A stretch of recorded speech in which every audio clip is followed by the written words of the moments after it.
지금 시각 7시 20분입니다. KBS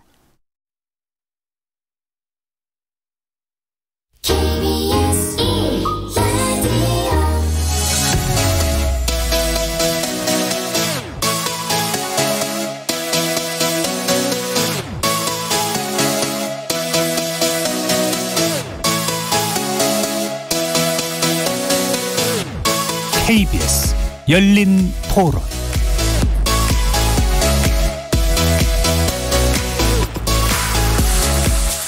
안녕하십니까.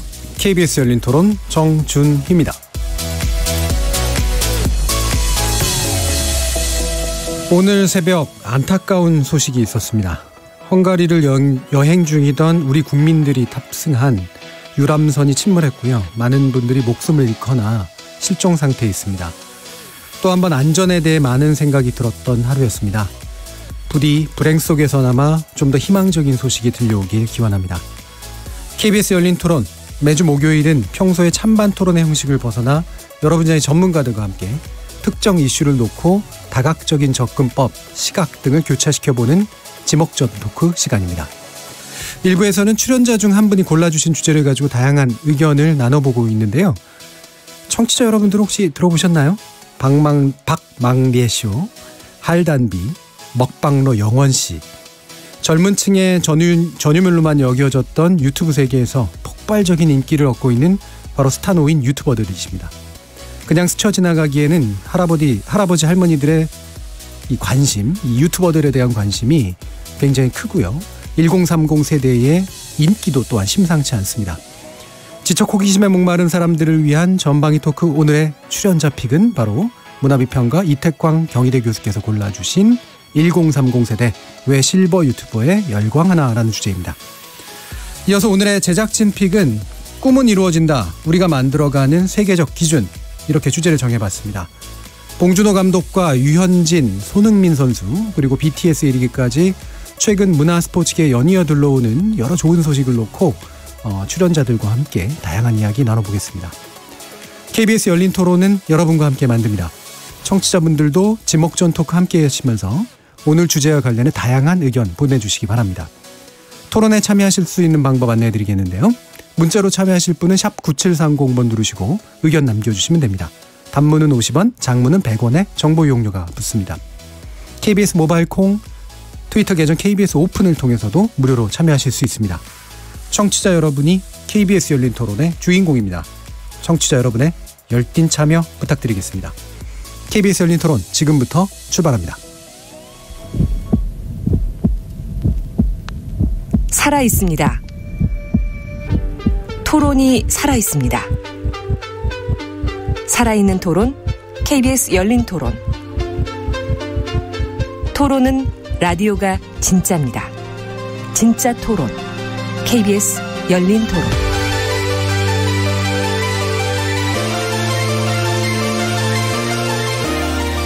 오늘 함께 해주실 네 분 소개해드리겠는데요. 경제는 좌도 우도 없다, 참 좋은 경제연구소 이인철 소장님 나오셨습니다. 안녕하세요, 이인철입니다. 문화비평가 이태광 경희대 교수님 나오셨습니다. 네, 안녕하십니까, 이태광입니다. 그리고 나라를 걱정하는 과학자 이종필 건국대 교수도 나오셨습니다. 안녕하세요, 이종필입니다. 부드러워 보이지만 날카로운 변호사, 한국 여성 변호사의 손정혜 이사도 나오셨습니다. 안녕하세요, 손정혜입니다. 자, 이렇게 경제 전문가, 법률 전문가, 문화비평가, 그리고 물리학자 이르기까지 각기 다른 전공과 개성을 가진 네 분의 출연자와 함께 만들어가는 지적 호기심에 목마른 사람들을 위한 전방위 토크, 줄여서 지목전 토크, 청취자 여러분들의 활발한 참여도 기다리겠습니다. KBS 1라디오 채널은 유튜브 영상으로도 생중계가 되고 있는데요. 지금 유튜브에 들어가셔서 KBS 1라디오를 검색하시면 바로 저희들이 토론하는 모습 영상으로도 보실 수 있습니다. 팟캐스트로도 들으실 수 있고요. 매일 새벽 1시에 재방송도 됩니다. 자, 이렇게 함께할 방법 안내해드렸고 지목전 토크 출연자의 픽 지금부터 시작하겠습니다. KBS 열린 토론. 또 요즘 크리에이터 시대에 나이 상관없이 유튜버로 많이 하니까 세대 차이도 없는 것 같아서 되게 보기 좋다고 생각했어요. 저는 할단비 할아버지님의 미쳤어 그 전국 노래자랑 영상이 가장 기억에 남아요. 하지만 연세가 있으시지만 이제 뭐 10대부터 뭐 60대, 70대까지 모든 사람들이 소통할 수 있는 이런 활력을 주는 게 가장 큰 장점이고 그런 게 아닐까 생각합니다. 트렌드를 따라가는 것 같아요. 뭐 20대, 30대만 그 트렌드에 맞추는 게 아니라 또 노인층이 같이 어울려져서 보기 좋은 것 같아요. 아무래도 그런 세대는 인터넷 방송이나 아니면 그런 걸 모를 것 같다는 그 선입견이 있는데 그걸 좀 깨트린 계기가 되지 않았나 하는 생각에 좀 인기가 된 것 같습니다. 앞으로 이렇게 계속된다면 세대 간의 격차도 좀 벽이 좀 얇아지지 않을까라는 생각이 드네요. 자, 지목전 토크 출연자의 픽. 처음 도입한 이후로 이제 문화비평가이시고 물리학자시고 경제 전문가시고 법률 전문가이신 이렇게 네 분의 순서가 한 바퀴 돌았습니다. 그래서 다시 첫 주자였던 이태광 교수님 순서가 됐어요. 오늘 이 주제 선택해 주신 이유 한번 말씀 주시죠. 네, 방금 들으신 그 시민 인터뷰에도 잘 나타나는데요. 특히 이제 유튜버 중에서도 노인 유튜버들이 굉장히 지금 다른 세대들, 일반적인 젊은 세대라 부리는 그런 세대들에게 공감을 얻고 있다는 것. 예. 그게 지금까지 보면 언론이나 이런 데 세대 갈등이나 이런 게 굉장히 많이 강조되어 왔잖아요. 그죠? 그러니까 상당히 다른 좀 문화적인 그런 수용 형태가 나타나고 있기 때문에 그게 한번 토론을 해봤으면 좋겠다는 생각이 들고요. 그리고 또 유튜브라는 새로운 플랫폼, 그러니까 이전에 유튜브가 이전까지는 소셜미디어가 있었고 팟캐스트가 있었고 그랬는데 상당히 유튜브가 제공하고 있는 플랫폼의 어떤 그런 성격들은 좀 다르지 않나라는 생각이 좀 들고요. 거기에 대해서도 조금 많은 이야기가 좀 가능하지 않을까 이런 생각이 들어서 꼽아봤습니다. 이게 단지 이 새로운 플랫폼에 나이 드신 분들이 이제 일종의 생산자로 진출했다라는 것뿐만이 아니라 그거를 소비해주는 층이 젊은 층이다라고 하는 게 일단 되게 새로운 현상인 것 같고요. 또 그게 나름의 이제 배후에 있는 유튜브라는 플랫폼이 가지고 있는 뭔가 좀 독특한 특성이랄까 이런 것에 대해서 함께 얘기해 보실 수 있는 그런 기회로 생각하신 것 같습니다. 그러면 뭐 다른 우리 출연자분들께서는 혹시 잘 아시는 또는 인상 깊은 또는 좋아하시는 뭐 이런 뭐 실버 유튜버 있으신가요?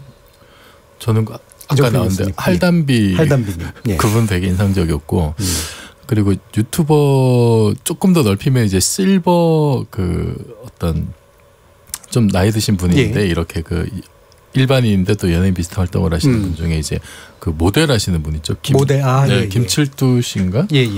그분 너무 멋있으신 거예요. 예. 야 나도 나이 들면 저렇게 좀 늙고 싶다라는. 커뮤니티에 그런 얘기 나오는데 그분 젊었을 때 되게 멋있었다 그러더라고요.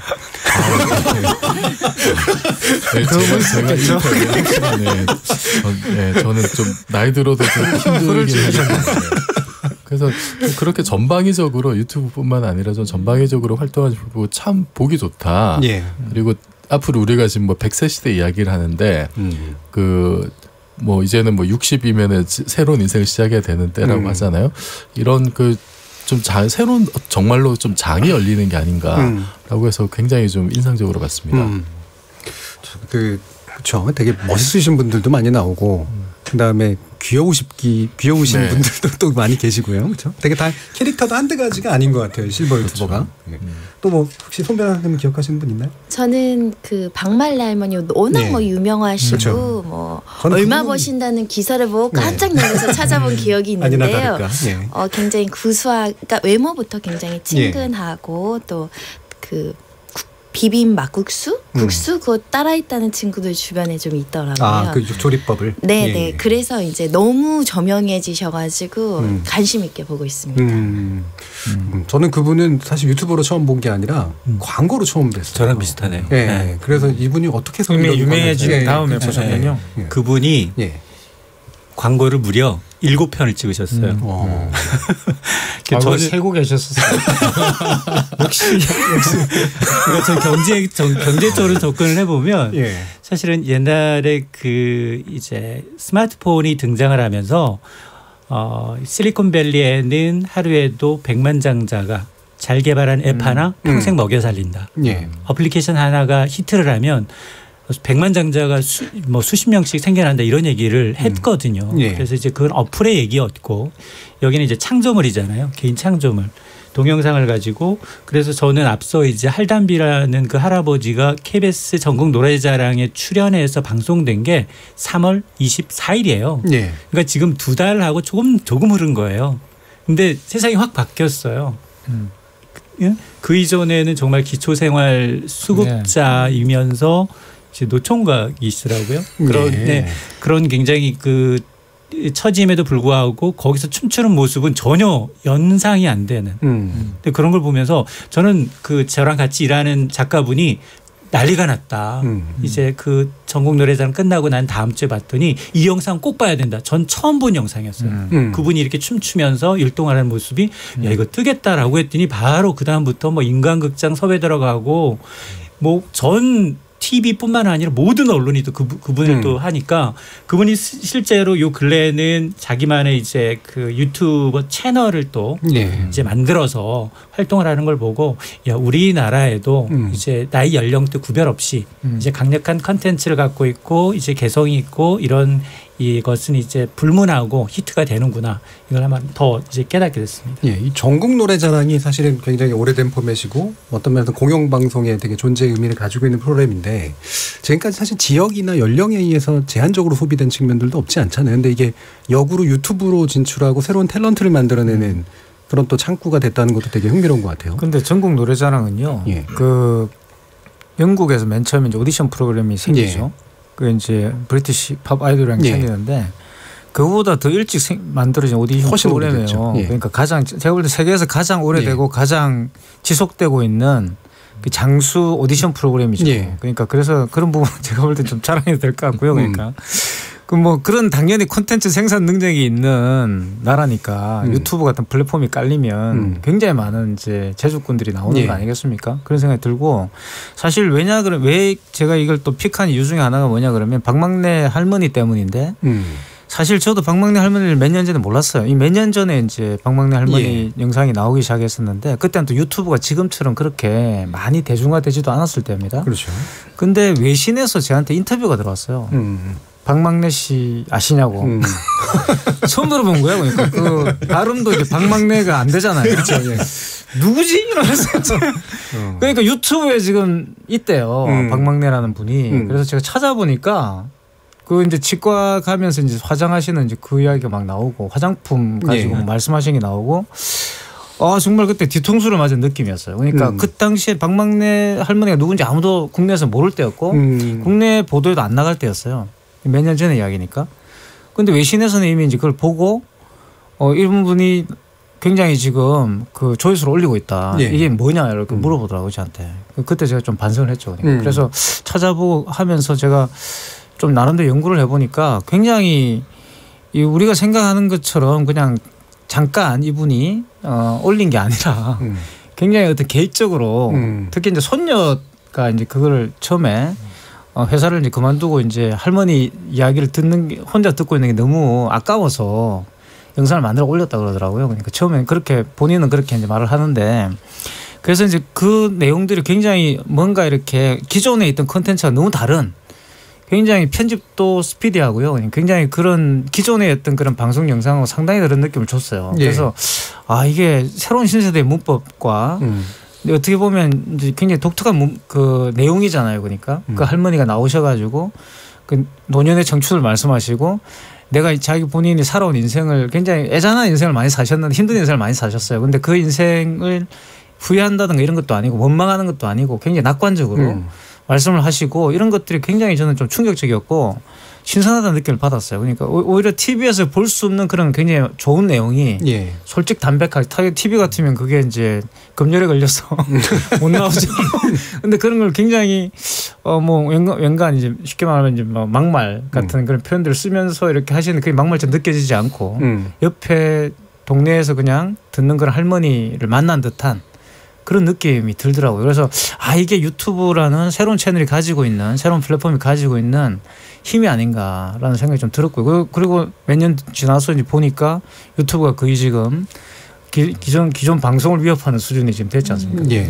확실히 이게 이제 새로운 창의성을 만들어내는 창구가 됐고 또 사실은 국내를 거쳐서 바깥으로 진출하는 게 아니라 사실은 외국에서 인지가 먼저 되기도 하고. 그래서 이제 슈퍼스타 현상이라고 해서 말씀하신 것처럼 먼저 이제 온라인상에서 화제가 돼서 예. 다시 이제 외신 기자, 뭐 보그와 같은 잡지들 최신 유형을 선도하는 사람들이 이 사람과 접촉하기 위해서 정말 인터뷰를 요청해야 되는 그러다 보니까 뭐 구글부터 유튜브 CEO까지 나서서 만나보고 싶다라고 이제 얘기할 정도였으니까 그러면 과연 이 컨텐츠가 굉장히 흔한 컨텐츠가 그렇지가 않아요. 물론 흔하고 이분은 굉장히 자기 걸 솔직하게 얘기했지만 다양한 컨텐츠 하고 있어요. 보니까 말씀하셨던 뭐 치과 들렸다가 시장 갈 때 하는 메이크업부터 시작을 해서 개 모임 갈 때 메이크업, 그러니까 뷰티, 예. 그다음에 먹방, 그다음에 영화 감상평, 여기에다가 여행 가서 이제 흔히 부딪힐 수 있는 사소한 것들, 뭐 카약 타는 법, 뭐 이런 것들, 그다음에 이제 패러디. 그다음에 유명 인사 만난 곳까지 있단 말이에요. 거기에는 뭐 구글의 CEO가 있고 유튜브의 CEO가 있는데 당연히 한 번쯤 나도 보고 싶은 사람인데 과연 왜 박막내 할머니를 보고 싶어 하는지에 대한 이 궁금증이 있다 보니까 계속 쏠리는 거예요. 그러다 보니까 아마 지금 그 이분은 앞서서 이제 손 변호사가 이제 대충 만든 비빔국수 따라하는 친구가 있다라고 했는데 이게 조회수가 360만이 넘습니다. 그러니까 개별 하나하나 콘텐츠를 주기적으로 계속해서 신선한 걸 올리고 있다는 거예요. 그러니까 그 손주가 굉장히 이 컨텐츠 관리를 적극적으로 잘 하고 있다는 겁니다. 그러니까 아마 할머니가 만드는 컨텐츠의 친근함에다 10대하고 30대가 보기 편하도록 편집하는 것도 굉장히 이 분이 뛰어난 이렇게 유튜브에서는 굉장히 슈퍼스타가 될 수밖에 없는 그런 현상인 것 같아요. 예를 들면 치과 들렀다 시장 갈 때 메이크업. 저 이거 여기서 뒤집혔는데 그냥 시장 갈 때도 아니라 치과 들렀다 갈 때 저는 묘한 설득력이 있거든요. 그래서 이런 게 그냥 나오는 창의성은 아닌 것 같다라는 그런 생각은 분명히 드는데 여러분들이 보시기에 이런 새로운 현상이 어떤 인기의 원인이랄까 뭐 다각도로 뭐 여러 가지가 있을 것 같은데요. 또 어떤 게 있을까요? 제 생각에는 예, 이정필 교수님. 우리가 이제 세대 간의 갈등 얘기를 많이 했잖아요. 그리고 자고 일어나면 이제 꼰대질, 갑질 뭐 이런 논란이 많았는데 지금 유튜브에서 이렇게 인기를 얻는 그 실버스타 분들 보면은 유튜브라는 공간 자체가 사실 젊은 사람들의 놀이터라고 할 수가 있는데 예. 그 이 집 나이 드신 분들이 그 젊은 사람들이 놀이터에 들어간 거 아니냐. 그 거기서 이제 그 젊은이들이 노는 방식 그대로 사실 이제 좀 하는 거. 보통 이렇게 뭐 이제 메이크업 방법이라든지 음식 만드는 뭐 이런 거는 우리 상식으로는 예전까지 젊은 사람들의 전유물이었는데 예. 그리고 손담비의 미쳐서를 따라하는 거는 젊은 사람들 하지 저 같은 사람은 진짜 미친 거거든요.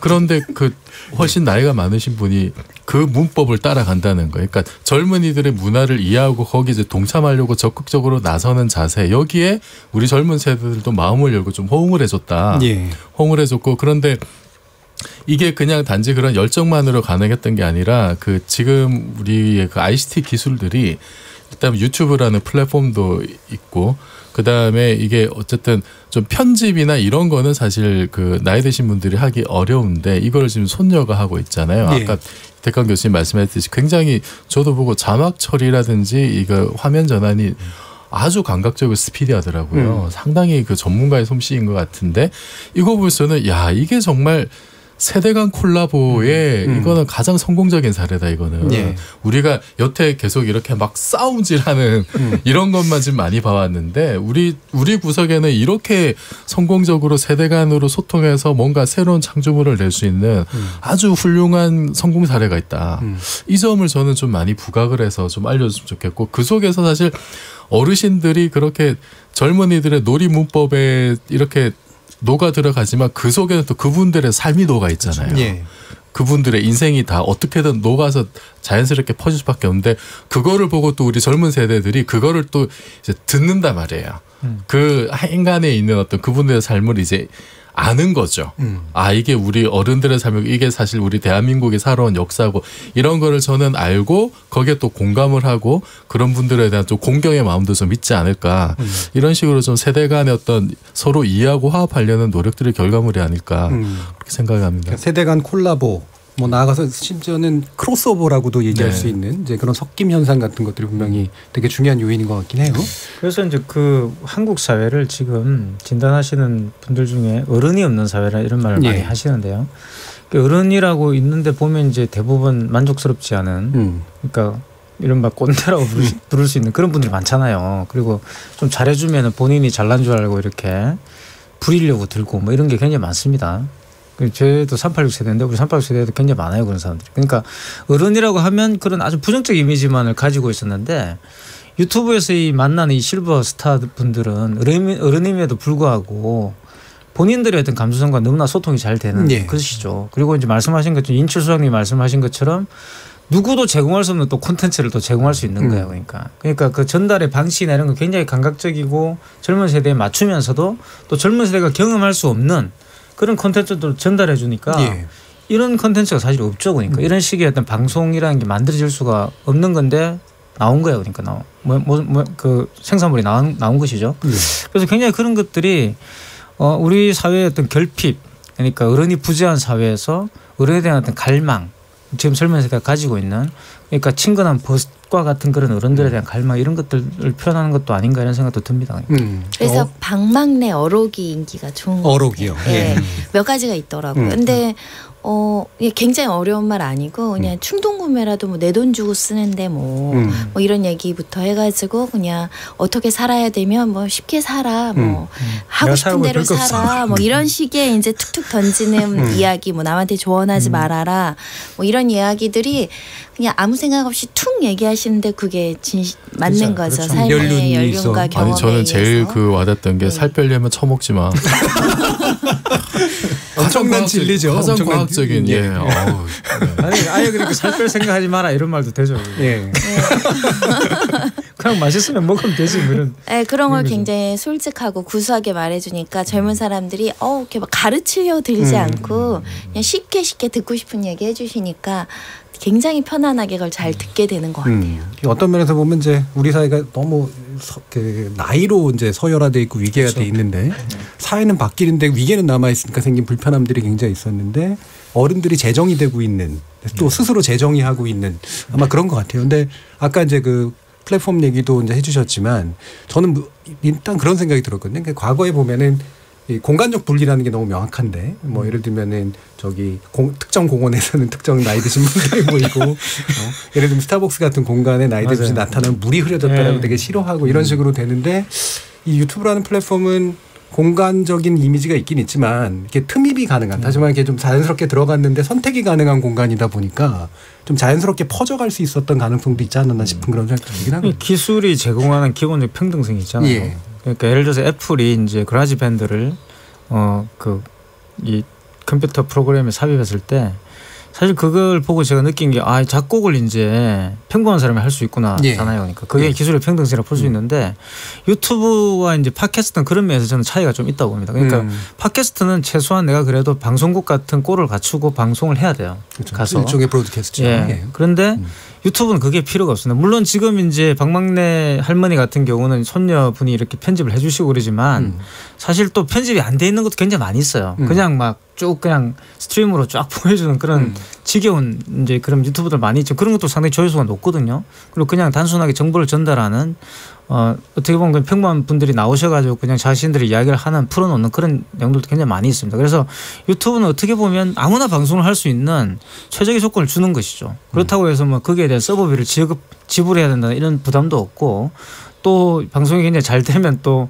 당장 지갑에 돈이 꽂히니까 어떻게 보면 상당히 제가 개인적으로 그런 생각이 들어요. 예전에 이 글을 기고해가지고 원고료를 받는 그런 과정에 비한다면 너무나 수월하게 이제 접근해서 본인의 어떤 콘텐츠를 수익을 올릴 수 있는 구조이기 때문에 상당히 많은 분들에게 어떤 평등한 그 진입 장벽들을 굉장히 낮추는 그런 역할을 하고 있다는 생각이 들어요. 그리고 우리가 예전에 내가 TV에 나왔으면 좋겠다는 그렇죠. 노래 있잖아요. 그게 이제 너무 쉬운 거죠. 예. 텔레비전에 내가 나오는 건 이제 유튜브라는 화면 안에서 내가 언제든지 내가 원하는 방식대로 창의력 있게 남들에게 보여줄 수 있고 그게 몇 명만 그 조회를 해도 되게 희열을 느끼는 어머 내 거를 내가 막 이런 식으로 일반인들이 이제 방송을 할 수 있는 즐길 수 있는 약간 놀이터가 된 부분에 있어서 어른들이 좀 손쉽게 접근할 수 있는 부분이 있는 게 아닌가. 그리고 사실은 기존의 SNS는 글자잖아요. 예. 어른들이 글자 되게 안 보이잖아. 안 보이고 불편하고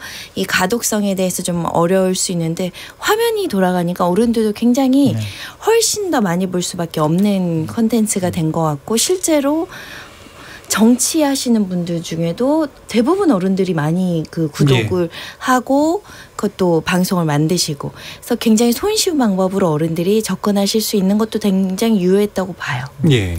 저는 그런 생각이 드는데 사실 2000년대 중반에 1인 미디어 시대가 열렸다는 얘기가 많이 나왔었어요.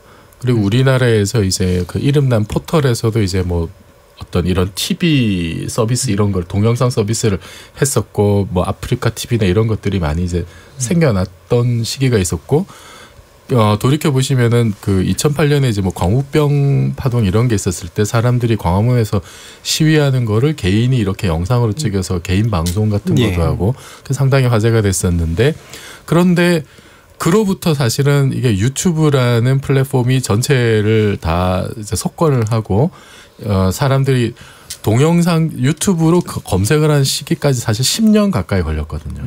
초반에는 이게 동영상 중심의 서비스가 처음엔 성공할 거로 했는데 초반에 다 실패했었어요. 그렇죠. 다 실패하고 그 10년의 기간 동안에 사실은 좀 약간 말하자면 암흑기가 있었고 그 와중에 그 국내에서 이렇게 동영상 플랫폼을 돌리려고 하는 업체들은 국내 이 통신사들한테 이렇게 또 이제 요금을 맞아요. 또 지급을 하게 되면서 거기서 뭔가 좀 조정이 잘 안 되는 바람에 비용 부담이 늘어나고 그러면서 이제 외국에 있는 유튜브 쪽으로 사실 좀 많이 쏠렸고 지금은 그 유튜브가 그 국내 이제 캐시 서버라는 걸 이제 설치를 해달라고 해서 그거를 아마 국내 통신사가 그거를 아마 공짜로 설치를 해주는 상황인 걸로 알고 있어요. 또 오히려 이제 국내 동영상 업체들은 이제 뭐 한 해 뭐 많게는 뭐 수백억까지 이제 이용료를 내야 되는. 그래서 이런 걸 보면서 야 우리가 정말 그때 한 10년 전쯤에 2000년대 중반에 이런 동영상 플랫폼에 대해서 좀 더 자각을 하고 좀 더 좀 신경을 썼더라면은 이게 이제 좀 우리만의 어떤 독자적인 동영상 플랫폼이 좀 더 성장할 수 있지 않았을까라는 아쉬움이 사실 조금 남는 게 있고요. 그리고 이게 지금 우리나라에서 지금 젊은 사람들이 유튜브로 모든 걸 텍스트가 아니라 동영상으로 검색을 하는 사람들이 굉장히 많아졌기 때문에 이용자가 많아졌기 때문에 이런 슈퍼스타들이 또 생겨날 수 있는 밑거름이 된 거거든요. 이게 양질 전화와 같은 이게 마치 이제 카톡 이용자가 많아지면서 어르신들 사이에서 새로운 어떤 문화가 생겼듯이 저는 그러니까 이런 현상이 앞으로 더 일어나지 않을까 싶고 이거는 앞으로는 5G 시대가 열리면서 이제 AR이나 VR 쪽으로 가는 어떤 징검다리가 되지 않을까. 그래서 좀 이런 앞으로 그런 새로운 시대가 열릴 때 5G로 새로운 통신 시대가 열리고 새로운 미디어 시대가 열릴 때는 우리가 좀 유튜브에서 놓쳤던 부분 다시 한번 좀 돌아볼 필요도 있지 않을까 싶습니다. 그렇죠. 뭐 싸이월드에서 페이스북. 그렇죠. 우리는 그냥 포털 정도만 이제 사실은 계속 가지고 있었던 거고 새로운 플랫폼들이 만들어지거나 새로운 서비스가 만들어질 때마다 안 했던 건 아닌데 저렇게 꽃을 못 피웠죠. 그게 이제 우리가 너무 일찍 인터넷 문화가 발달하다 보니까 말씀하신 그 포털이라든가 기존에 있던 어떤 방송국 체제라든가 이런 것들하고 사실 그때는 DMB라든가 UCC 이런 게 있었잖아요. 결국은 이 유튜브 같은 경우는 플랫폼 자체를 그냥 오픈해주는 그런 방식인데 대부분의 이제 그 당시에 이제 그런 그 1인 미디어를 이야기함에도 불구하고 사실은 그것을 이제 통제하려고 하는 그러니까 자기들의 플랫폼을 이용하도록 만들려고 하는 그런 식의 어떤 방식을 계속 추구했던 거예요. 그게 이제 그러니까 그 말씀하신 것처럼 어떤 공통된 어떤 플랫폼을 만들 생각을 못한 거죠. 만약에 그때 만들었더라면 사실 유튜브보다 더 이제 훌륭한 그런 플랫폼이 만들어질 수도 있고. 그러니까 싸이의 강남 스타일이 유튜브가 아니라 만약에 국내 플랫폼에 아프리카 이런 데 올라갔으면 어땠을까라고 아시아는 분들이 많더라고요. 그렇죠. 그런데 이제 말씀하신 것처럼 그게 이제 합의가 안 됐던 것이고 저는 또 합의가 되게 굉장히 어렵지 않았을까라는 생각이 들기도 들어요. 시장에 또 논리라는 게 있기 때문에. 그런데 어쨌든 그 외국에 있는 전문가들 이야기들은요. 대부분 유튜브는 사실 한국의 사용자들이 키운 겁니다. 그러니까 그런 걸 생각한다면 더 아쉬운 부분이 많이 남죠. 그러니까 왜냐하면 이전에 유튜브는 그냥 홈비디오 같은 것이었어요. 그냥 자기 뭐 좋아하는 영상이나 올리고 이런 것이었는데 외국에서는 가장 중요한 건 한국의 K-팝 영상들이 대거 올라가고 공짜 컨텐츠를 제공하는 방식들은 그때 한국 K-팝들이 큰 역할을 하게 되는 것이죠. 그리고 그런 것들이 이제 제가 볼 때는 아무래도 이제 효자인 거죠. 그러니까 한국 이용자들이 유튜브 입장에서는 굉장히 자기들의 어떤 그런 신장세를 만들어준 결정적인 크리에이터 측면에서나 소비 측면에서나 그죠? 예, 임철 소장님. 이게 빛과 그림자예요. 우리가 지금 너무 잘 알려져 있는 분들 위주로 방송을 하다 보니까 초등학생도 내 꿈은 유튜버. 네. 근데 지금 국내에 이제 유튜버 채널이 10,000개 이상 있다고 합니다. 이 가운데 구독자가 100만 명을 넘는 건 100개가 채 안 돼요. 그러니까 성공 확률이 전체 1%거든요. 물론 그 중에는 뭐 대부분이 이제 K-팝을 유시한 이제 연예인들 위주의 이제 그런 이제 컨텐츠가 굉장히 큰 인기를 끌고 있는 것도 사실인데 그 일정 구독자를 넘기면 이제 유튜브 측에서 기념 트로피를 증정한다고 해요. 예. 일명 이제 플레이 버튼이라고 하는데 10만 명을 넘을 경우에는 실버 버튼, 100만 명을 넘으면 골드 버튼, 이제 1000만 명을 넘으면은 다이아몬드 크리에이터 어워즈라고 하고요. 그리고 이제 이 5천만 명이 넘으면 루비 버튼이라고 하는데 전 세계에서 구독자 5천만 명 넘는 사람은 2명이라고 해요. 그러니까 그 정도로 우리는 사실 인구 구조학적 면에서 유튜브로 채널을 만들었는데 구독할 사람이 누가 있을까? 내국인이에요. 한국어를 쓰는 사람. 그러니까 사실상 시장적인 측면에서 IT기가 발달되고 과학기술이 발달한 건 맞지만 내수 인구 구조학적 측면에서는 굉장히 끌어올리기, 억 단위로 끌어올리기 굉장히 어렵죠. 이제 K-팝 스타나 이런 한류 스타를 제외하고는 개인이 하기에는. 그런데 지금 어떤 현상이 나타나고 있냐면 유튜버를 상대로 해서 지금 상위 1%의 경우는 수익이 억대 단위가 넘거든요. 예. 무려 20억 이상 이제 고액을 이제 매출을 올리는 유튜버들이 있는데 유튜버의 이제 회사가 구글이에요. 근데 구글은 한국에 와서 수조 원씩 매출을 넘기지만 전혀 매출을 공개하지 않습니다.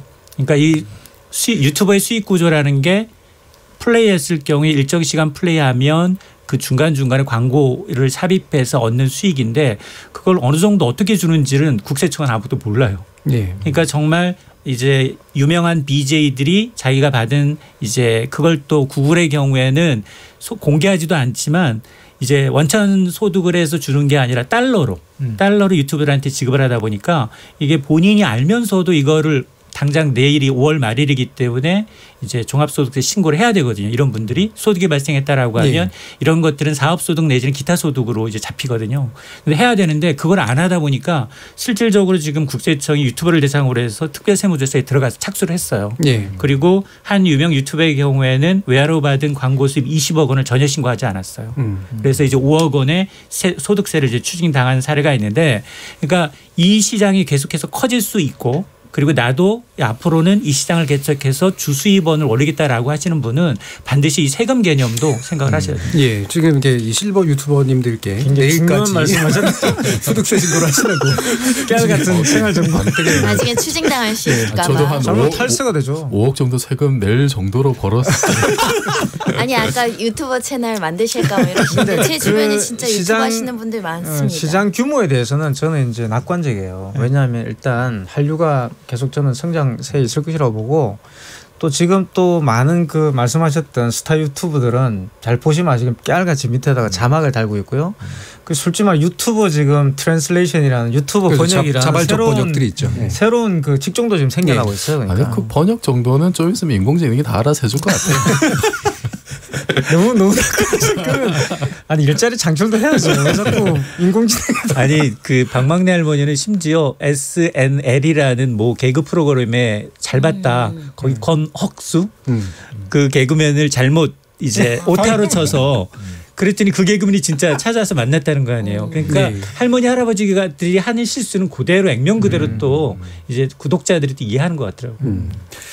네, 그 유튜버 아까 뭐 이제 실버 버튼 뭐 이런 얘기도 해주셨는데 제가 출연하는 KBS 저널리스트 토크쇼 제이가 처음으로 실버 버튼을 받았습니다. 아 진짜 됩니다. KBS 깨알 같은 축하드립니다. 근데 이게 상당히 노력을 해야 돼요, 진짜. 이게 그냥 기존 미디어가 잘 만들어서 그냥 올린다고 해서 되는 그런 문제가 아니라 말 그대로 열린 커뮤니티. 토론은 그럴 가능성이 어느 정도? 뭐 앞으로 이제 우리 PD님께서 만명 교수님 분발하셔야 돼요. 저만 분발하면 되는 건가요? 네. 그 이종필 교수님이 아마 그 한번 미쳤어 한번 해주시면 그러니까. 주위에서 너 진짜 미쳤냐고 항의 전화가 많이 올 것 같은데. 예, 여러 가지 그 재미난 얘기들 좀 나눠봤고요. 그러면 지금부터 토크가 진행되는 동안 청취자 여러분들이 또 보내주신 그런 의견들이 좀 있으니까 한번 들어보도록 하죠. 송아랑 문자캐스터. 안녕하십니까. 문자캐스터 송아랑입니다. 1030 세대 왜 실버 유튜버에 열광하나라는 주제로 청취자 여러분이 보내주신 문자 소개해드리겠습니다. 콩 아이디 이응비읍이응님. 오늘 토론 재밌네요. 심지어 제가 처음 들어본 내용도 많습니다. 유튜버 의견 주신 JY 양 청취자분. 요즘은 TV방송이나 라디오 방송도 유튜브로 보게 되네요. 휴대전화만 있으면 시간과 장소에 관계없이 볼 수 있어서 좋아요. 유튜브로 의견 주신 코폴라킴 청취자분. 유튜브 좋은 점도 있지만 믿고 싶은 것만 믿기 편하고 자극적인 부분도 있습니다. 유튜브로 의견 주신 라리얼 청취자분. 유튜브는 우파가 우세한 이유가 뭔지 궁금하네요. 좌파가 더 잘 활용할 것 같은데 말이죠. 유튜브로 의견 주신 우리 모두 아싸라비아 청취자분. 열린 토론 유튜브 방송 재미있게 보고 있는 중이에요. 요즘은 라디오도 무조건 유튜브로. 박막내 할머니 너무 재미있으세요. 콩 아이디 리버0414님. 청춘이라는 말의 뜻이 더 넓어지고 있다는 생각이 듭니다. 박막내 할머니나 할담비 할아버지 보면서 힘을 얻습니다. 늘 건강하세요.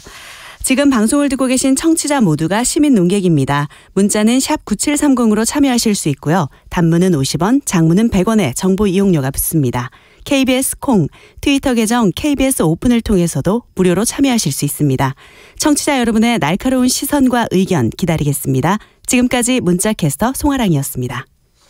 예, 청취자 여러분들께서 보내신 의견 가운데 좀 눈에 띄는 게 유튜브가 좋은데 문제는 지나치게 이제 자기가 보고 싶은 거 듣고 싶은 것만 듣게 되는 그런 현상도 있다. 그다음에 유튜브에는 또 왜 우파가 우세하냐 뭐 이런 얘기. 근데 사실 실제로 유튜브로 많은 나이 드신 분들이 진출하시게 된, 그러니까 2배 이상 이용률이 늘었다라고 하는데 이유 중에 하나도 사실은 이제 종편에서까지 실망을 해서 유튜브에서 대안을 그렇죠. 찾겠다라고 해서 실제로 많이 이제 보수파나 또는 극우적인 성향까지 가지고 있는 채널들이 엄청나게 늘어났잖아요. 이용률도 늘어나고. 자, 이 부분은 또 이제 어떻게 봐야 될까요? 유튜브는 일단 금열이 없죠. 예. 그래서 말씀하신 것처럼 지금 약간 이제 기존에 있는 그런 방송 시스템에 대한 대안적 성격 이런 게 있습니다. 그러니까 그만큼 이제 지금은 또 이제 많은 분들이 지금 있는 지상파라든가 이런 방송들이 이제 좀 약간 지금 현 정부의 어떤 지지자들에 의해서 이렇게 장악돼 있다고 생각하시는 경향이 있는 것 같고요. 네. 그러니까 이제 본인들이 생각할 때는 본인들의 어떤 실권을 장악하지 못한 그것에 좀 벗어나 가지고 대안 언론을 추구하는 뭐 이런 식의 어떤 생각들을 하시는 것 같아요. 근데 어쨌든 유튜브는 제가 볼 때 일단 아직까지는 그런 그와 내용을 통제할 수 있는 방법들이 지금 없기 때문에 물론 신고하는 방식이 있지만 그래서 이제 훨씬 더 자유로운 방송을 할 수 있다는 장점이 있죠. 그러다 보니까 아무래도 이제 기존 방송에 불만이 많으신 분들이 모여드는 것 같고요. 그리고 그게 지금 또 보수 논객이라 불리는 분들이 많이 있지 않을까 네. 이런 생각이 들어요. 보니까 제 생각에는 좀 시장 선점 효과 같은 그러니까 하필이면 이제 유튜브 이용자들이 폭증하는 시기와 그 보수 논객들이 그쪽으로 옮겨가는 시기가 좀 잘 맞아떨어지지 않았나. 이제 뭐 말하자면 이제 일종의 말씀하신 대한 매체 비슷하게. 그리고 자기가 원하는 정보만 취득하는 거는 꼭 유튜브만 그런 건 아니잖아요. 모든 매체에서 다 마찬가지인데 특히 이제 지금 가짜 뉴스나 이런 것이 잘못된 정보, 악의적으로 왜곡 조작된 정보 이런 것들이 판치는 것을 어떻게 할 건지 이게 정말 그 표현의 자유를 어디까지 인정할 것인지는 정말 좀 진지하게 고민해 봐야 될 문제인 것 같아요. 예. 네, 뭐 하루아침에 쉽게 결론은 날 것 같지는 않습니다. 이 유튜브 플랫폼이 가지는 확장성, 그다음에 공개성 뭐 이런 것들, 검열이 없음 이런 것들이 이제 충분한 장점이지만 동시에 우리가 필터 버블이라고 부르는 어떤 제한적인 방식의 정보 소통 이런 것들도 이제 문제가 되기 때문에 아마 이게 이제 상수로 올라오는 순간 또 새로운 종류의 질서들이 너무 아마 모색되지 않을까 싶습니다. 청취자분들의 직접 참여로 이루어지는 KBS 열린 토론 이렇게 의견을 받아봤고요. 연륜과 경험 그리고 신선함까지 겸비한 실버 유튜브 채널 그 인기의 배경과 의미까지 지목전 토크 출연자의 픽에서 함께 얘기 나눠봤습니다. 여러분께서는 KBS 열린 토론과 함께하고 계십니다.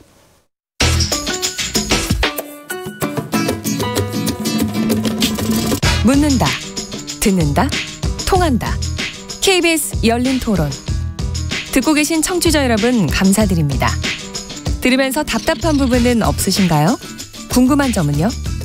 그렇다면 함께 토론에 참여하시죠. 유료 문자 샵 9730을 이용하시면 됩니다. 단문은 50원, 장문은 100원의 정보 이용료가 있습니다. 스마트폰 어플리케이션 KBS 모바일 콩을 통해서도 무료로 참여하실 수 있습니다. KBS 열린 토론은 언제나 열려 있습니다. 듣고 계신 KBS 열린 토론은 매일 밤 1시에 재방송됩니다. 문화 스포츠는 워낙 BTS나 K-팝이나 10점 만점에 한 7점 정도 주고요. 정치나 언론 이런 거 보면 2점? 좀 너무 신뢰성이 떨어져 있고요.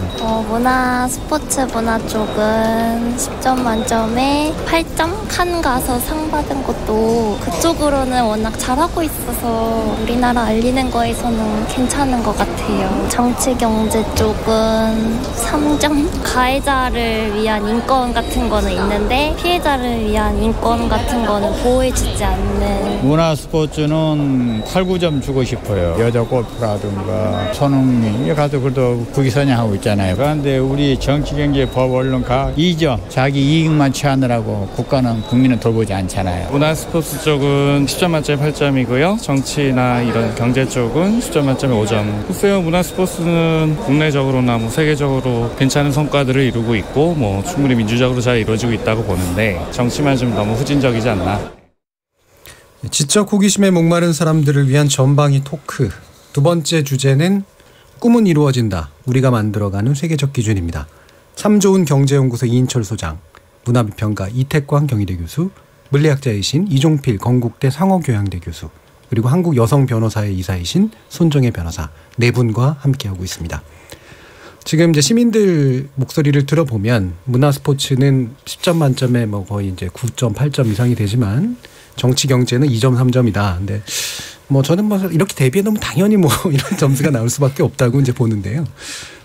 어느 나라든 정치가 좋은 점수를 받는 경우는 거의 없으니까. 그래도 어쨌든 우리가 문화 스포츠가 최근 보여주고 있는 이런 상당히 획기적이고 좋은 어떤 성과라고 하는 것은 분명히 그 나름대로 이제 평가를 받을 필요가 있다고 보는데, 제가 사실 이 주제를 다루면서 이게 괜히 또 두유노우 김치, 두유노우 강남 스타일 이런 얘기처럼 이른바 국뽕 스타일로 얘기하는 건 별로 하고 싶지 않아서, 대신 이제 어떤 열정이나 어떤 에너지가 우리가 이제 세계 속에서 우리의 것들이라고 하는 게 의미를 가질 수 있게 만들어내고 있는지 이런 것들에 관련된 이야기를 한번 나눠보면 어떨까 싶습니다. 계기가 된 건 이제 봉준호 감독이죠. 그래서 칸 국제영화제에서 드디어 이제 황금종려상이라고 하는 가장 우리가 순위를 나누고 이러는 건 아니지만 인정받는 이제 그런 상에까지 오른 영화 기생충이 있어요. 이거 이제 또 얘기하면 안 되는데 스포일러가 되면 안 되니까 보신 분 혹시 계신가요? 오늘 개봉했어요. 네. 내일 봅니다. 네. 저는 모레 봅니다. 스포일러 걱정은 없습니다. 혹시 저는 시사회 기회가 있었는데 못 봤어요. 기회는 있었고 갔다 오더라고요. 못 봤습니다. 자, 이 얘기를 하면 사실 이제 우리 기생충에 관련된 이야기는 다음번에 특집으로 좀 더 자세하게 좀 얘기해 보려고 하니까 내용에 대해서 얘기하기보다는 거기에 어떤 느낌을 주셨는가, 받으셨는가 이런 것들에 관련된 거. 예. 저는 사실 봉준호 감독을 개인적으로 좋아하는 감독이고요. 예. 이건 제 평가입니다. 저도 한때는 영화 평론을 했기 때문에 제 기준으로 본다면 한국에서 영화를 가장 잘 만든 사람 아니냐 이렇게 저는 말해 왔었어요. 야단도 많이 맞고 도대체 넌 영화를 볼 줄 아는 거냐 이런 소리 많이 들었는데 일단 제 눈이 맞다는 게 지금 증명이 된 거죠. 그래서 개인적으로는 사실 칸에서 받았던 것은 굉장히 조금 신기한 경험입니다. 그러니까 좀 예상하지 못했고요. 왜냐하면 오스카 쪽에 가까운 분이기 때문에 봉준호 감독은 그렇죠. 훨씬 더 미국 영화, 할리우드 영화 문법에 굉장히 능숙한 분이죠. 그래서 물론 이제 디테일이나 이런 것도 굉장히 뛰어나지만 이번엔 아예 칸에서 이 상을 받으시려고 이 영화를 만들었다라는 그런 소문도 있더라고요. 그래서 상당히 기대가 되는데 저는 지금까지 나온 영화 중에서 봉준호 감독이 가장 훌륭한 영화는 마더라고 생각합니다. 마더가 정말 훌륭한 영화고 한국 사회의 어떤 그런 굉장히 어두운 면이죠. 그러니까 좋은 일을 했는데 좋은 어떤 모성이라 불리는 좋은 그런 의미가 어떻게 이제 굉장히 그런 악마적인 모습을 가질 수 있는가에 대한 이야기들, 우리 사회의 모습이잖아요. 좋은 걸 좋다고 다 했는데 사실 알고 봤더만 그게 이제 굉장히 안 좋은 결과로 귀결되는 것도 한국 사회에 굉장히 많이 있었고요. 그래서 그런 부분들에 대해서 봉준호 감독은 어쨌든 굉장히 솔직하게 표현할 줄 아는, 그것도 굉장히 세련된 방법으로 표현할 줄 아는 감독이구나라는 생각을 했었는데 이번 영화도 역시 기대가 됩니다. 그래서 왜 상을 받았는지도 좀 궁금하고 이런 면에서는. 보신 분들이 보통 작품성이 좋으면 좀 재미없다 이런 평가 있잖아요. 상업적인 영화를 재밌다고 하시더라고요. 그래서 그 얘기 듣자마자 영화를 재밌게 만들죠. 애매했는데 기대가 됩니다. 이간 같은 경우가 사실은 이제 영화를 예술의 일종이라고 보는 시각이 여전히 가장 중요한 것으로 깔려 있는 그런 상의 한 종류라서 말 그대로 이제 그 이른바 유럽인들의 시선에서도 이제 자신들의 기준에 충분히 부합한다라고 보는 면도 있을 테고요. 단지 이제 한국적이다라고. 만장일치로 이제 선정되셨다는 것도 의미가 굉장히 크죠. 그 신문 기사도 재밌었어요. 피가로였나? 이번에 깐의 그 시상은 다 말짱 잘못된 거였다. 하나만 빼고. 그래가지고 이게 이제 기생충은 하나는 인정한다. 뭐 이런 식의 얘기도 있었는데. 저는 좀 말씀하세요. 저는 인상적이었던 게 이 봉준호 감독도 그렇고 주연했던 송강호 배우도 그렇고. 지난 시절에 이제 블랙리스트를 올라서 그렇죠. 그것도 또 화제가 됐죠. 그리고 저 송강호 배우 같은 경우에는 이제 그 변호인이라든지 택시 운전사 같이 굉장히 좀 정치적인 함의가 담긴 그런 말하자면 위험한 그런 영화에도 이제 출연했던 분들인데 이제 그런 시대를 지나고 나서 이렇게 좀 큰 상을 받고 나니까 참 그 대비가 좀 이제 인상적이었던 게 있고요. 또 하나는 그 표준 근로 계약서를 다 썼다. 라고 하면서 그게 이제 알고 봤더니 뭐 좀 됐더라고요. 이제 그 대장 좀 큰 돈 들어간 영화들은 한 80% 가까이가 이제 그렇게 표준 계약서를 쓰고 밥대를 잘 지키면서 이제 영화를 찍었다. 그러면서 봉준호 감독이 이 영화가 기생충이 처음이 아니고 이제 한국 영화가 그런 식으로 노력을 해왔던 결과물 중에 하나라고 얘기를 한 거 보면서 이게 세상이 조금씩 이렇게 좀 좋아지는구나.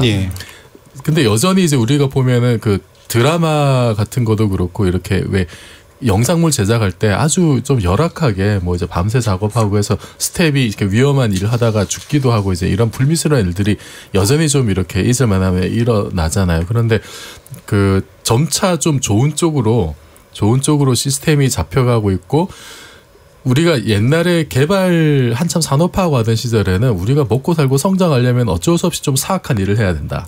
라는 암묵적인 합의가 있었는데. 한국적 모형의 특징이죠. 그런데 지금은 그러지 않고 정말 사악해지지 않고도 뭔가 훌륭하고 성공적인 일을 할 수 있는 그런 사례들이 늘어난다라는 면에서 이 정도면 정말 뿌듯한 마음을 가져도 되지 않을까. 손 변호사님 어떠세요? 실제로 이 표준 근로계약서를 그대로 지켰고 근로기준법을 준수하느냐고 제작비가 136억으로 늘어났다는 거예요. 확 늘어났죠. 그럼에도 불구하고 이것이 지금 우리 영화계 정상적인 상황이다. 나뿐만 아니라 다 지키고 있고 2013년 노사합의 이후부터 우린 지키고 있다라고 설명을 해서 의외로 놀랐어요. 왜냐하면 아직도 산업 현장에서 변호사 업계도 근로기준법이 안 지켜지는 경우도 많고요. 근데 영화계가 굉장히 심각할 줄 알았는데 굉장히 잘 준수를 했다라는 설레가 나오고 그 설레로 제작비 높게 이렇게 어렵게 찍었지만 또 이런 최고의 상을 받으니까 역시 선한 과정에 선한 결과를 낳는다는 거를 이제 반증한 게 아닌가라는 생각도 들고요. 심지어는 우리 과거 영화판에서 가장 문제가 아역 배우들의 인권 침해, 교육 그게 굉장히 문제였는데 이 영화를 찍을 때는 그 아동을 배려하느냐고 아예 그 배경이나 이런 그 환경 때문에 CG 작업을 나중에 입힐 정도로 아동 인권을 지키면서 찍었다고 하더라고요. 폭염에 노출하지 않으려고 그래요. 그런 면에 있어서는 저희가 이걸 세계적으로도 우리 이제 한국에서도 이런 영화 찍는데 인권 굉장히 강력하게 보호하면서 찍는다라는 거를 이제 자랑스러워할 수 있을 것 같아요. 예전에는 부끄러웠거든요. 미국에 뭐 해리포터 찍을 때 아동들 인권들 챙기는 거면 어마어마무시하게 챙기거든요. 그런 것들을 우리나라 영화 현실에서도 보고 싶었는데 지켜졌다고 해서 더 뿌듯했습니다. 이게 이른바 열정페이가 이제 정상적인 어떤 구조 속으로 이제 들어가는 이제 그런 한 좋은 선례가 이제 될 것 같은데 또 주변에서는 대놓고 말은 못하지만 이런 얘기도 하더라고요. 이건 봉준호라서 가능한 거야. 뭐 이런 식의 얘기들도 해요. 실제로 미디어 산업의 대부분은 사실은 상당히 어려워지고 있는데 사실은 상층에 있는 이런 모습들은 선하고 멋있어 보이지만 현실은 안 그래. 이런 얘기들도 좀 나오더라고요. 맞습니다. 지금 방송도 마찬가지예요. 기자들도 마찬가지고 이거를 대기하고 취재하러 가는 시간을 근로시간으로 잡을 것인가 말 것인가 이걸 고민하고 있지 준수하는 데는 거의 좀 없어요. 자체적으로 기준을 만들어가는 과정이기 때문에. 근데 저는 사실 이 상 받기 전에 이제 시사회에서 8분 동안 기립박수를 받았다라고 하니까 저거는 이제 황금 종려까지는 아니고 그냥 뭐 나무주연상이든 뭐 하나 주고 말려고 하는구나. 왜냐하면 깐느라는 그 타이틀이 주는 의미가 작품성, 물론 기생충을 보질 않았기 때문에 그 사람들이 어떤 반응이었는지는 정확히 알려지지는 않았지만 그냥 뭐 옛날 강수현 씨가 시바지로 이제 주연상 받았던 것처럼 나무주연상이든 뭐 하나 받겠구나 이런 생각을 했는데 그걸 깨고 이제 정말로 최고의 상을 받아서 이분은 정말 삼복, 인복 다 타고났구나. 그러면서 자기가 얘기하기를 외신들에서 봉준호를 당신은 장르를 어떤 장르에 포함시키기가 참 어려운 장르다. 그래서 봉준호 장르라는 표현에 자기는 굉장히 마음에 들었다. 그래서 이제 그런 걸 외신들에서 인정해 주고 있고 실질적으로 해외에서 같이 작업했던 배우들이 굉장히 첫 손가락을 뽑을 정도로 봉준호 감독을 굉장히 좋아하더라고요. 하물며 브래드 피트까지도 이제 같이 이제 협업하고 싶은 감독이다라고 얘기할 정도로 그래서 본인은 싫어하지만 이제 감독들 박찬욱 감독조차도 자기가 가장 부러워하는 이제 감독이면서 가장 이제 변화무쌍한 천재다라고 표현을 했더라고요. 그러니까 아마 이제 어느 정도 이 경지에 정말로 올랐기 때문에 대상 받는 순간까지도 이제 주연 배우한테 배려하는 그런 모습을 보면서 야 우리나라가 정말로 진짜 한국적인 것 그리고 한국적인 감독이 정말 예술성에 있는 나라 프랑스에서 인정을 받고 그분이 역량이 정말 대단하다라는 걸 또 새삼 깨닫는 계기였어요. 또 한국 영화 100년 만에 처음의 영예니까요. 이제 한국 영화가 전 세계에서 뭐 인정받았다라고 표현하기도 그렇지만 입증이 되는 거죠. 한국 영화의 우수성이. 제목 새로운 기준을 만들어간다는 게 새로운 장르도 만드는 거고. 또 좋았던 게 봉 감독님 인터뷰에 가장 한국적인 디테일이 많이 들어가 있다. 한국 사람 아니면 모를 내용도 많다고 했는데 가장 한국적인 내용을 가지고 또 다른 나라 사람들을 감동시켰단 말이에요. 뭔가 거기서 보편적인 코드를 뽑아냈다는 얘기죠. 그리고 지금 뭐 오늘 얘기하지 BTS 같은 경우도 그 기생충이나 BTS는 정말로 한국적인 컨텐츠를 가지고 전 세계에 통하는 어떤 그런 컨텐츠를 만들었다는 것은 굉장히 좀 높이 평가할 만한 일이 아니냐. 이거는 특히 우리가 그 BTS 노래는 사실 그 외국 그 팬들이 한국어를 배우면서까지 사실은 그렇죠. 이렇게 지금 그 팬덤 현상이 일으키고 있는데 그래서 우리가 좀 앞으로 그 한국 문화에 나아갈 바에 대해서 그러니까 지금까지 우리는 이제 선진국들이 하는 걸 따라가기만 했었는데 그게 아니라 우리 속에 우리의 가치, 숨겨진 우리의 가치, 우리의 스토리들 이런 것에 다시 한번 좀 이렇게 좀 돌아보는 계기를 삼아도 되지 않을까.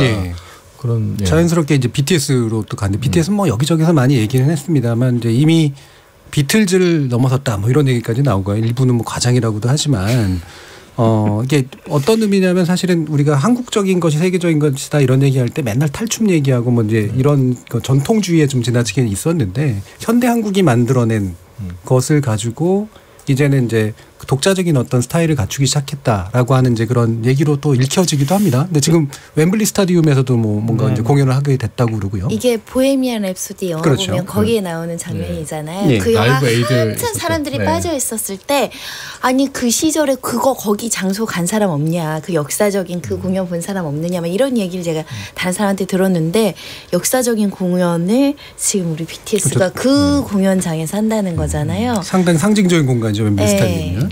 가고 싶습니다. 저는 사실 그래서 뭐 비틀즈하고 저 비교를 하고 그러는데 뭐 저는 그런 거 굳이 비교 안 해도 된다고 생각을 하고 우리는 우리죠. 그러니까 그렇게 자꾸 저는 뭐 비틀즈하고 BTS 비교하고 이런 것도 저는 좀 웃긴 것 같아요. 그리고 깐 같은 경우도 사실 저는 각별한 의미가 있는 게 한국의 대부분 이제 봉준호 감독 세대가 프랑스 영화를 보고 다 영화 공부를 했던 그런 세대입니다. 그렇죠. 제 같은 경우도 이제 영화그럼 프랑스 영화를 말했던 것이고 뭐 헐리우드 영화는 이제 프랑스 영화에 비한다면 수준이 떨어지는 이렇게 생각했던 그 시절이 있었어요. 그래서 이제 깐에서 받은 것이 굉장히 이제 의미가 있는 것이죠. 우리들에게는. 근데 사실은 이제 외국에서는 또 깐이라는 게 그렇게 큰 의미를 갖는 영화제로 말할 수도 없기 때문에 어떤 분은 또 그러더라고요. 뭐 작년에 깐 영화제 뭐가 받는지 아느냐 이렇게 물어보시는 분도 계시더라고요. 그러니까 어떤 평론가인지 압니다. 사실 뭐 또 그것도 일리는 있는 말씀이지만 그렇죠? 네. 영화 하시는 분들은 다 알죠. 그래서 네. 이제 그 영화 하시는 분들 사이에서 사실 꿈이 뭐냐 하면 깐에서 받는 것이에요. 네. 그러니까 이건 또 로벨상하고도 좀 다른 것이고 내가 영화 감독으로서 받을 수 있는 최고의 영예가 그냥 다른 사람 알아주지 않더라도 이런 상을 받았을 때 봉준호 감독인데 어마어마한 영광인 것이죠. 저는 정말 뭐 노벨상보다 더하지 않겠냐 이런 생각이 들고요. 그래서 한국의 가장 문화적인 저는 문제점은 자꾸 비교를 한다는 것인데 그렇죠. 세계 1위 뭐 이런 거. 저는 한국은 충분히 지금 많은 역할을 하고 왜냐하면 또 지금 스포츠하고 좀 문화만 나왔는데 사상가들도 지금 굉장히 많이 나왔습니다. 우리나라에. 한병철이라는 제독 지금 철학자도 있고요. 그렇죠. 이 한병철 그 철학자 책은 지금 전부 다 영어로 번역됐어요. 폴리티 출판사에서 아예 그냥 시리즈로 내고 있고요.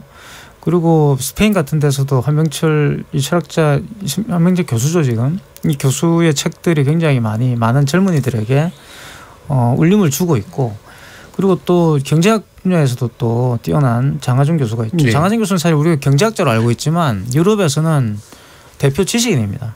한국이라는 단위를 초월한 그런 분들이고 그래서 뭐 그런 분들이 이미 많이 지금 나오셔가지고 지금 활동을 하고 있고 이러면 한국이라는 그런 바운드를 넘어가 있기 때문에 저는 그런 좀 자신감 이런 게 좀 있으면 좋을 것 같고 비교하기보다는 우리가 우리 것을 좀 제대로 평가를 했으면 좋겠어요. 그러니까 저는 안타까운 게 그건데 전국 노래자랑도 우리 일부에서 이야기했지만 그 굉장히 훌륭한 프로그램이고 저는 그런 걸 평가를 해야 한다고 보거든요. 그러니까 학자들이나 이런 분들이 나오셔가지고 제가 그래서 문화비평을 하게 된 것도 참 그런 계기인데 왜 우리는 우리가 해놓은 것들을 좀 평가를 제대로 못할까 이런 생각을 많이 해봤어요. 저는 그 말씀 들으니까 사실 가장 그 월드 톱클래스에 이른 거는 우리 그 촛불혁명을 일으켰던 우리 국민들이 아닐까 싶거든요. 정치적인 의미에서. 그런 것도 사실은 굉장히 드문 사례예요. 어마어마한 일을 한 건데 아직도 일부에서는 그거를 이제 폄훼하고 정치적으로 악용하려는 사람도 있어 참 안타깝더라고요. 이거는 우리가 그 3.1 운동과 더불어서 전 세계에 참 보편적인 가치를 실현한 그런 사례로 좀 널리 알리고 자랑스러워할 만한 일인 것 같고 저는 그 칸 영화제에서 봉준호 감독이 상 받았다는 얘기를 딱 듣고 솔직히 우리 과학계에서도 이제 뭔가 좀 이렇게 명함을 내밀려면은 정말 이렇게 뭐 BTS는 아니면 좀 이제 손흥민 선수나 유현진 선수도 굉장히 잘하고 있잖아요.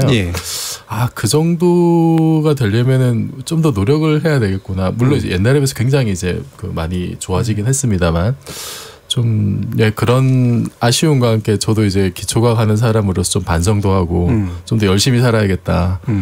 저는 이미 글렀지만 그런 생각 좀 했습니다. 저기 아까 박말내 할머니가 희망을 버렸어도 주워와라. 갑자기 또 어떻게 될지. 희망을 버렸어도 주워와라. 그 말씀 저도 봤는데 다시 주워 담을게요.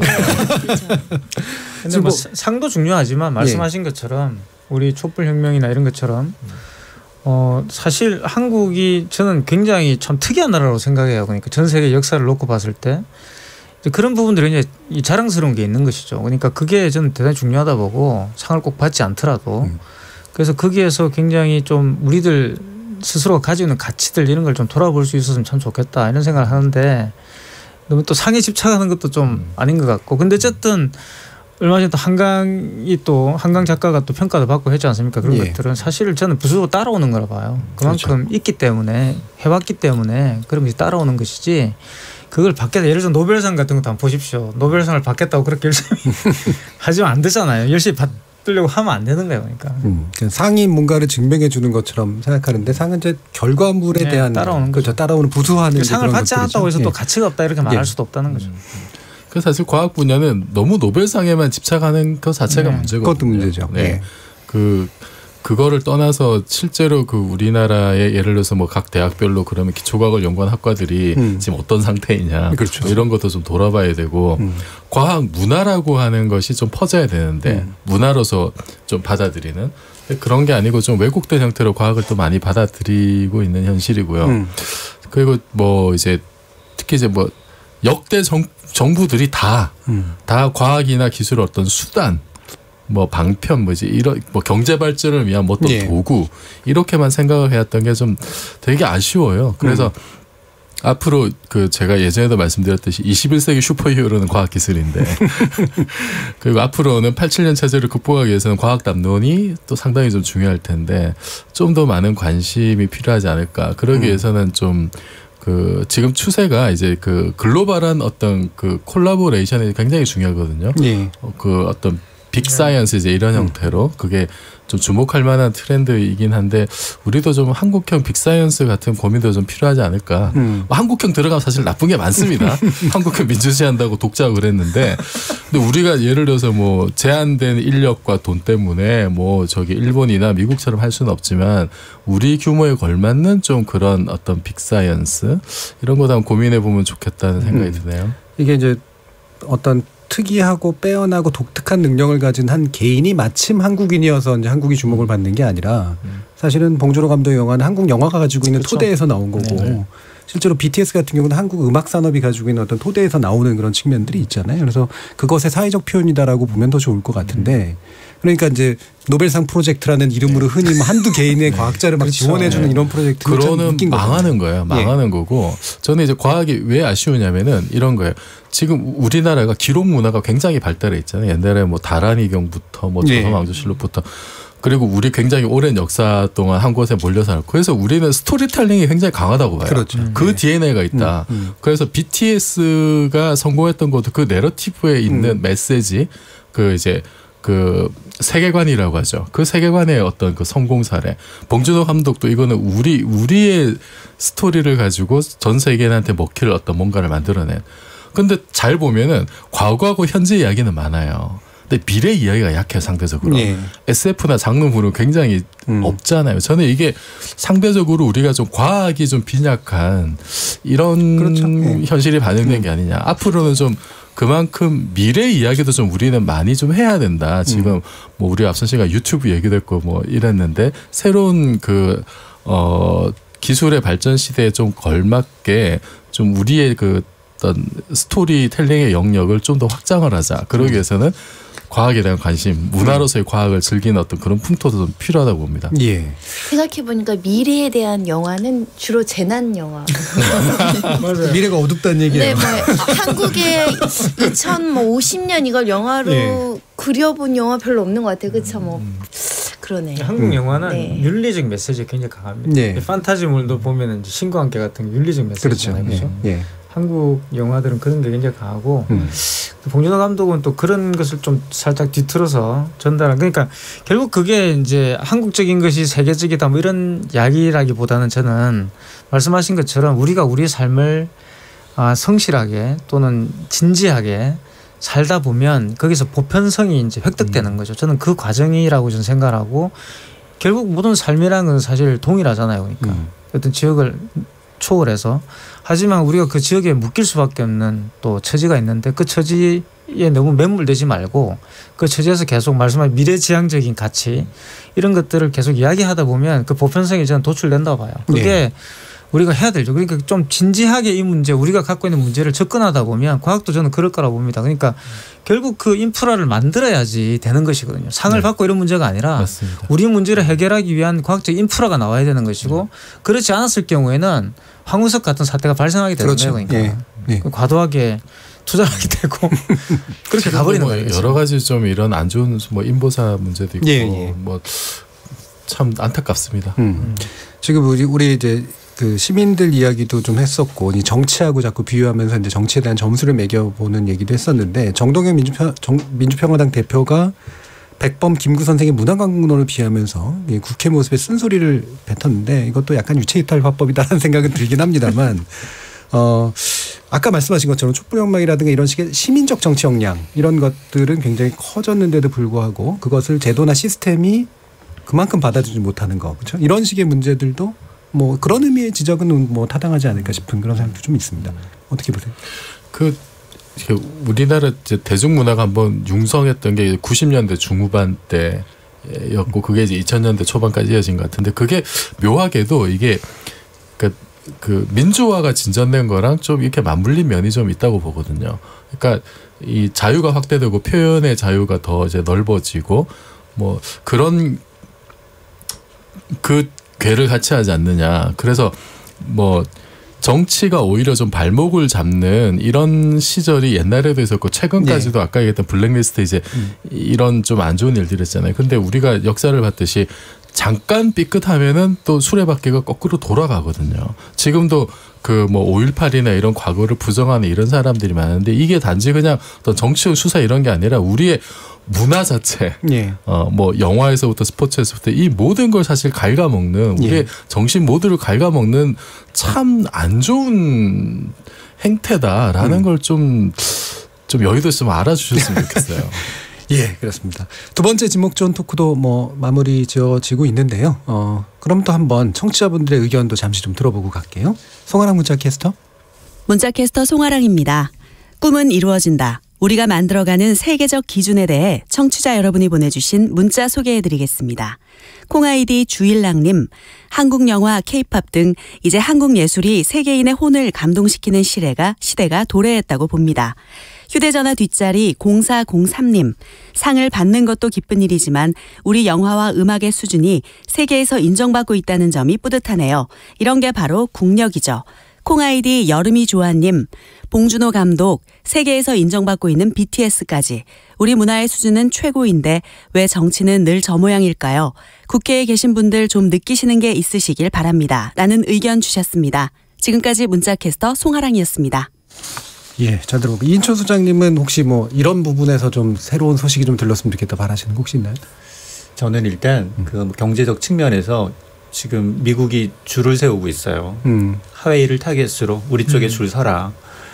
이게 굉장히 큰 문제거든요, 사실은. 우리가 미국에 줄 서도 중국한테 보복을 당할 수 있고 그다음에 중국에 줄 서도 이 트럼프 대통령의 목리가 또 장난이 아닙니다. 그런데 아직까지는 이제 뭐 국가가 나서서 개별 기업, 그러니까 이제 화웨이 장비를 쓰고 있는 LG U+와의 관계를 끊어라라는 게 미국의 요구인데 뭐 개별 기업이 의사결정에 정부가 나설 수 없다라고 얘기를 하고 있는데 근데 D-Day 정부가 결정해야 될 날이 가까워지고 있어요. 당장 다음 달 오사카에서 G20 정상회담이 있고 회담을 거치고 또 트럼프 대통령이 방한합니다. 그러면 또 청구서를 내밀 거예요. 근데 정말 우리가 둘 다 줄 서면 안 되거든요. 중립을 지켜야지. 그렇지 않고 만에 하나 정말 미국에 줄 서면 우리는 중국 의존도가 더 커요. 무역 의존도가 한 중국에 대해서 미국보다도 2배 이상 더 높습니다. 그래서 흑자폭도 크고요. 예, 그래서 이게 두 발 다 담그지 않고 그러니까 정말 균형 잡힌 정말 뭐 반기문 사무총장처럼 전 사무장처럼 균형 잡힌 외교를 좀 할 수 있는 부분이 나서서 이걸 좀 중재를 좀 잘해 주셨으면 하는 바람이에요. 제 개인적으로는 경제가 더 어려워지기 전에. 손면한 스님은 혹시 뭐 법 측면에서 뭐 기대하시는 거 있으세요? 우리 한국 법률가들이 세계적으로 평가받긴 쉽지 않습니다. 간혹 국제형사재판소에 누가 그 한국인이 가시면은 뭐 경사라고 하는데 사실 한국 법률가들이 연구 분야가 로스쿨이 들어오면 많이 약해졌어요. 왜냐하면 법대가 사라지면서 그렇죠. 어제도 했습니다. 왜냐하면은 굉장히 그게 어려워서 우리가 과거에 일본법 뺏겨다 썼거든요. 그다음에 이제 독일법 공부를 했었거든요. 그리고 영미계 공부하시는 데 많은데 계속 연구하고 연구자들이 많아야지 법률 논리나 이런 것들도 그 발전할 수 있어서 우리 법 쪽에도 이렇게 좀 연구할 수 있는 분위기가 돼야지 안 그러면 계속 남의 법 뺏기고 남의 판례 갖다 쓰고 이런 일들이 계속 발생할 수 있기 때문에 자성이 필요합니다. 양승태 전 대법원장이 뭐 사법한류라는 또 이상한 개념을 만들어낸 적도 있었는데 우리 제도가 좋은 제도로 만들어서 그런 것들이 더 커져갔으면 좋겠습니다. 헝가리 다뉴브강에서 유람선 침몰로 실종된 한국인 관광객들을 찾기 위한 구조 작업이 이틀째 이어지고 있는데요. 아직 한국인 19분을 포함한 실종자들의 행방은 확인되지 않고 있다고 합니다. 자세한 소식은 9시 뉴스 특보를 통해서 좀 더 구체적으로 전해드리도록 하겠습니다. 오늘 두 가지 내용을 통해서 출연자 픽과 제작진 픽으로 여러 가지 얘기를 나눠봤는데요. 뭐 블랙리스트 얘기가 좀 나왔습니다만 그 당시 억압했던 건 단지 이념만이 아니라 창의성이었다라는 이제 그런 생각도 드는 그런 토론의 내용이었습니다. KBS 열린 토론 매주 목요일은 지적 호기심에 목마른 사람들을 위한 전방위 토크, 줄여서 지목전 토크로 청취자 여러분들을 만나고 있는데요.